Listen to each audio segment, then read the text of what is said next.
Meanwhile, at Aston Villa, there are clouds gathering after a 2-0 defeat to Bournemouth on the opening day of the season. Dan Bardell is an Aston Villa broadcaster and is with us on the line now. Dan, hello.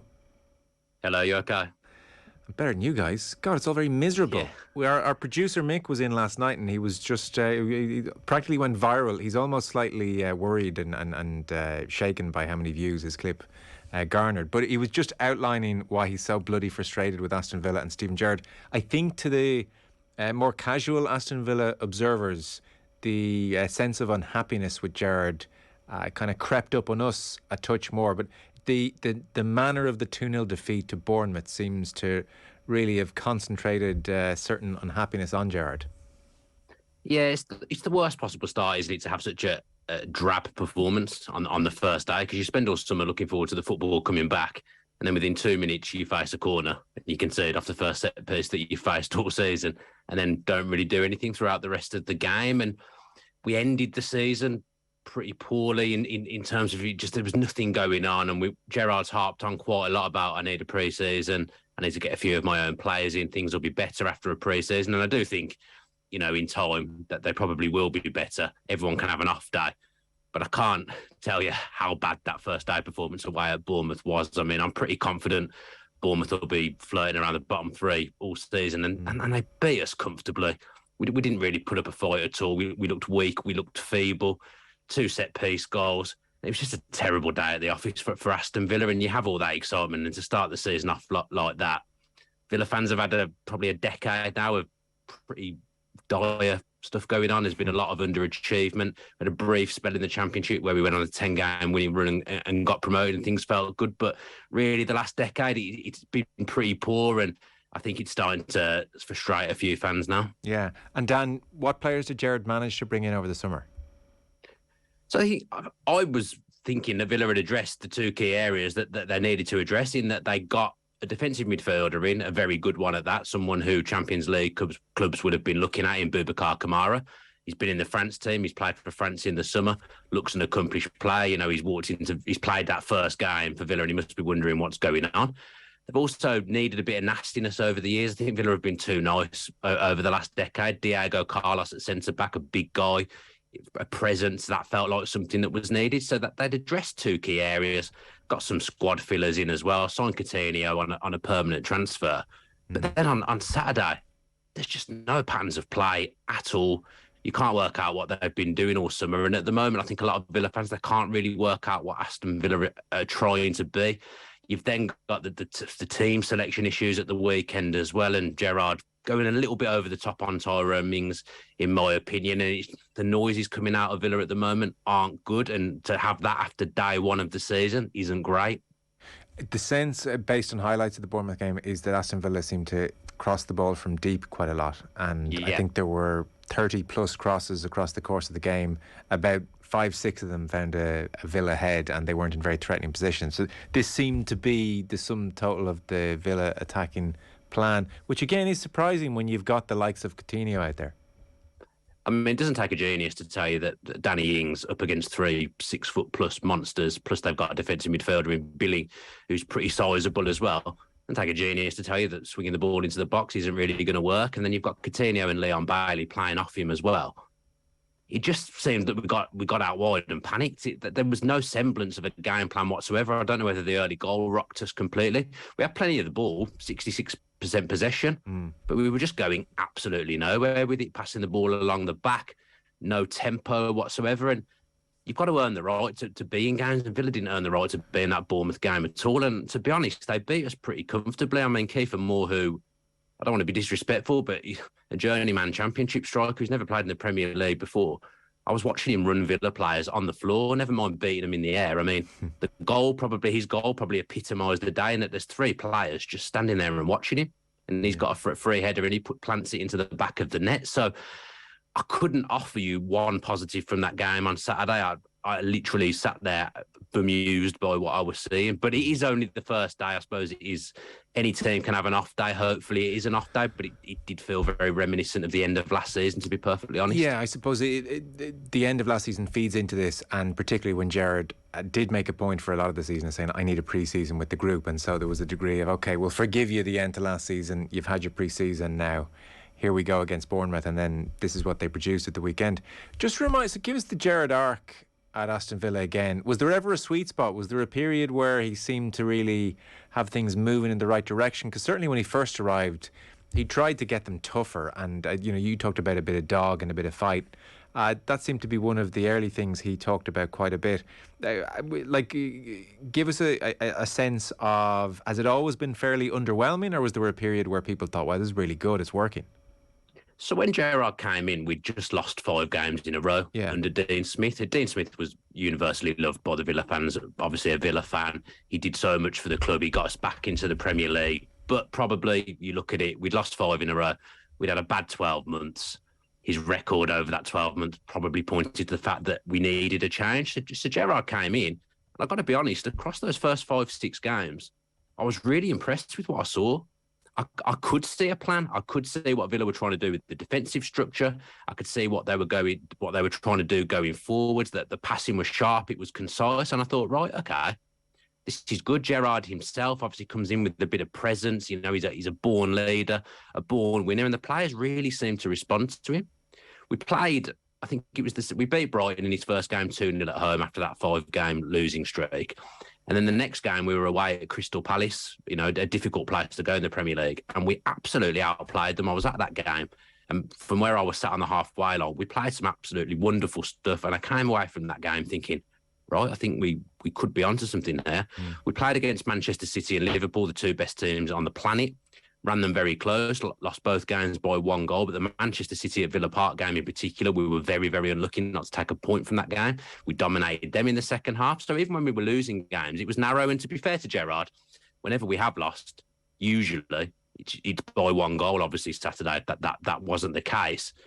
But I liked what I was seeing. He brought in Coutinho, he brought in Luca Dean. Yeah. But Villa just couldn't draw games last season. They'd either win or they'd lose. So they'd win a couple of games. Then they quite easily, after that, go on a 3, 4, 5 losing streak. And that was the pattern of the season. We'd win a couple maybe, but then we'd lose 4 or 5 in a row. The season ended. We finished 14th. I've got to be honest.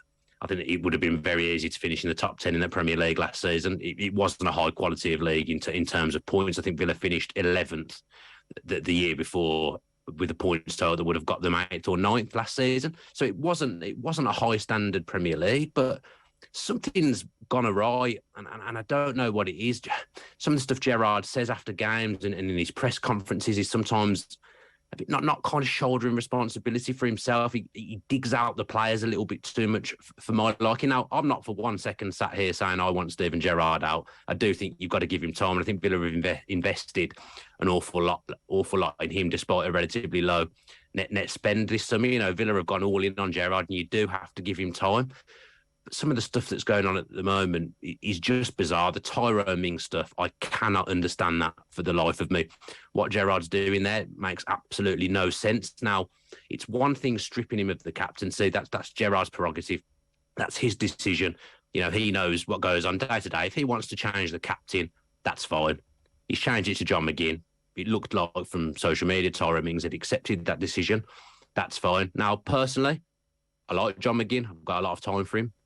I don't think he's more of a captain than Tyrone Mings. In fact, I don't see another captain really at the football club other than Tyrone Mings, and potentially Ashley Young, who's a leader but isn't really going to play every week, so he was never going to be named as an on-the-pitch captain. I find the decision to strip Mings of the armband a little bit strange. But then on top of that as well, to take him out the team and then be speaking so much about him as well. You're talking about taking the captaincy off him to relieve a bit of pressure and take him out the firing line. But you're spending too much time talking about it and talking about him. And, Tyrone Mings has been stripped to the captaincy. One of the reasons that's been cited is his form since Gerrard's been there. He's not alone. There's no Villa player since Gerrard's been in that has been consistent, with probably the exception of Matty Cash and Jacob Ramsey, who's an upcoming player who did peter himself towards the end of the season. So again, not a knock on John McGinn at all, but you're giving the captaincy to someone who's pretty inconsistent himself, who I don't think is as much of a leader as Tyrone Mings. Now, maybe John McGinn over time will become that leader. Maybe giving him the captaincy will bring something extra out of him. But at the moment, I can't understand a lot of the stuff I'm hearing, and it does feel like we're trying to alienate a big character in the team and someone who's done an awful lot for the football club in Tyrone Mings, and it just doesn't sit right with me at all what's going on at the moment. What Gerrard said about Mings was, I'm confident and have full belief that when Tyrone is back at his best and looks me in the eye and shows me he's ready to play, he'll get opportunities. Even that line about looking him in the eye suggested some kind of attitude problem on Mings's part. Whether that's what Gerrard wanted to suggest or not, that's how a lot of people interpret it. I mean, attitude problems, the last thing I would associate Tyrone Mings with. I was watching Villa on Saturday. Dan, he can't even look Gerrard in the eye. But I just find it a bizarre comment, even if that's what I mean. It's odd. It's an odd thing to say. Why would you say that in the public domain? It doesn't make sense. I don't know whether it was quite reactionary after what was an awful day at the office for Aston Villa. Gerrard in his press conference, maybe he in hindsight he wouldn't have said it, but he has said it. Villa have got bigger problems than Tyrone Mings. Tyrone Mings isn't a problem to Aston Villa, in my opinion. There'll be fans that will tell you that he's no good, he shouldn't be in the team, he's inconsistent, he makes mistakes. And I don't for one second sit here and profess that his form's been brilliant. He does make mistakes. But the advantages of Tyrone Mings being in the team compared to the disadvantages of him being out, it's a no-brainer for me that he plays. I still think Tyrone Mings is Villa's best centre-back. He's a presence. When he's not on the pitch for Villa, you completely know it's a different side. No one talks. No one looked annoyed by what was unfolding on the pitch on Saturday. There was no leadership out there. Tyrone Mings is a leader. He's a lot of things as well, but he also takes responsibility, and it felt an awful lot like no one wanted to take responsibility on Saturday, which was compounded by that goal that I mentioned, by three players standing there watching Kiefer Moore. What is a good finishing position for Aston Villa this season?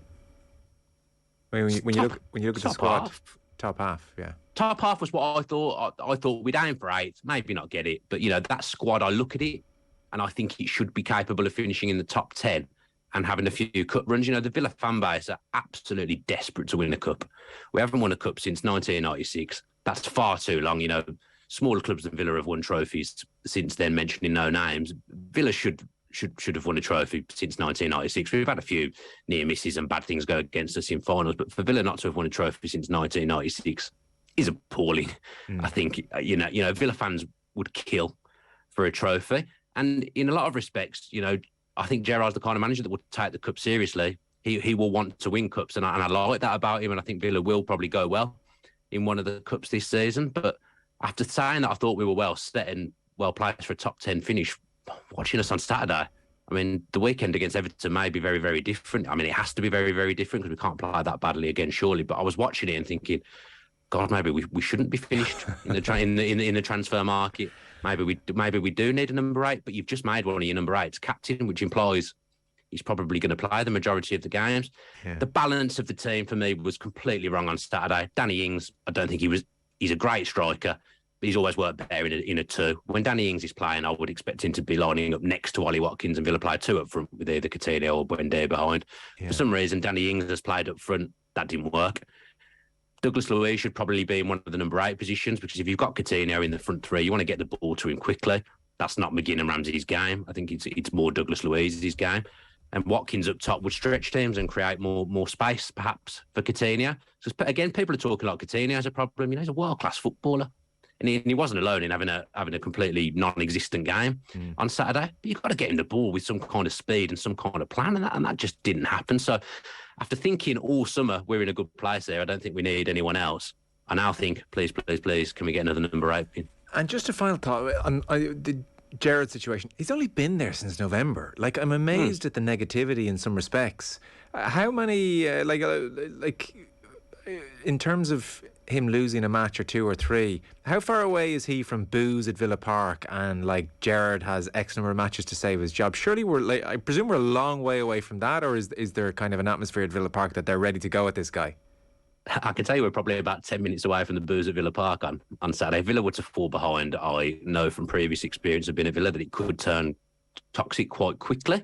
I don't think he's in danger of losing his job at the moment, nor should he be. Actually, if you look at his record since he's been at the club, if the season had started when Gerrard came in, I think Villa would be ninth, which is probably about where, the high end of where I would expect us to finish. So he does deserve a bit of time. I think what's not sitting right with the Villa fans at the moment is that they can forgive defeats, but Saturday was appalling. But again, as I said earlier, that can happen. It's all this other stuff that's going on with the snarky comments and stuff like that. I think that's the stuff that's getting to the fan base, and you couple that with a bad end to last season and a bad start to this season, patience already feels quite thin. But I'm just hoping that there's a reaction on Saturday, because we always, like, all the sound bites coming out of Villa all the time are, it's footballers in general. They post on social media, not the result we wanted today. We're ready to go again and have a real go next week. They need to do something better on Saturday, because that kind of performance won't be accepted again, and it does have the potential to turn toxic quite early. But Gerrard shouldn't be in danger. Yeah. He shouldn't be in danger at all. I don't think he will be, especially with his relationship with Pursler. But, once you start falling out with players, the fans start to turn. It is a rocky road. Yeah. Do you lot just have delusions of grandeur? Cranky bunch. I don't think we're deluded, but there has that, sometimes there does need to be some realism. But I think the owners themselves, I think they'll be expecting more. They've pumped an awful lot of money into the football club. They've been our saviours, really. Villa couldn't even pay the tax bill when they came in, languishing in the Championship. The owners have really done everything that they can. I think they'd expect better than 14th last season. I think the Villa fans have got expectations, because the way the club have talked themselves as well, they're talking about being this top 8 team and trying to push towards the top 6. And if you're doing that, if you're saying things like that, you have to back it up on the pitch. And they didn't do that on Saturday, and they didn't do that at the end of last season. Well, that's fair enough. That is a fair enough point.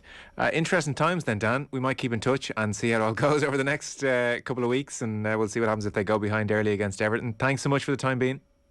No problem. Cheers, appreciate it. Dan Bardell with us there, broadcaster, and very much focused on Aston Villa. Great news for Shamrock Rovers. They've gone 2-0 up in North Macedonia. Edomo Emaku has put Rovers 2-0 up, so you would think that is them home and hosed and through to a chance to make the Europa League group stages, and will certainly have conference football. So that's an amazing result. 2-0 away from home, 5-1 in aggregate. Football on Off the Ball. With Sky. Watch every live Premier League game this season on Sky Sports, BT Sport and Premier Sports.